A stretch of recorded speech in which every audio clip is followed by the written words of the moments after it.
পানীয় জলের সমস্যায় জর্জরিত উপজাতি গিরিবাসীরা।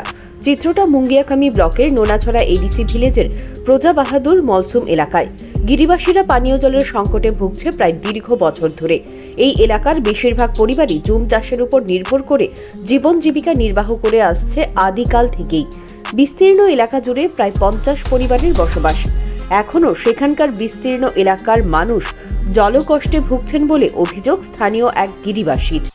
এখানে খায় নোনাছড়া ওই কিনার সাপ্লাই নাই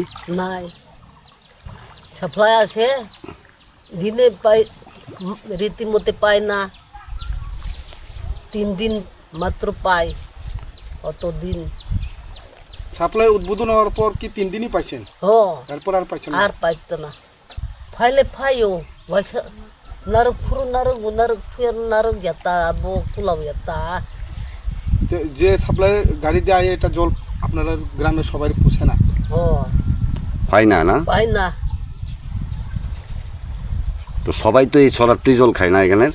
ওই উপরে আছে গর্ত, এই তারা পায় না।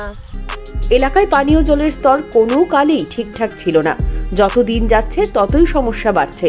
বিশুদ্ধ পানীয় জলের স্থায়ী কোনো ব্যবস্থা না থাকায় ময়লা আবর্জনা মিশ্রিত জল ব্যবহার করছে আদিকাল থেকে স্থানীয় মানুষজন।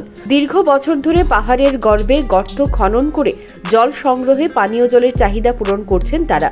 বিশুদ্ধ পানীয় জলের ব্যবস্থা পৌঁছে দেওয়ার জন্য দিনে একবার করে গাড়ি যোগে জল সরবরাহ করা হয়। এলাকায় পাইপলাইনের মাধ্যমে কিছু ব্যবস্থা থাকলেও তাতে সবসময় জল পাওয়া যায় না বলেই জানা গেল। বিকল্প ব্যবস্থা বলতে একটাই, পাহাড়ের গর্ভে গর্ত খনন করে পানীয় জলের চাহিদা মেটাতে হচ্ছে গিরিবাসীদের। অন্যথায় ঝরার জলই ভরসা তাদের।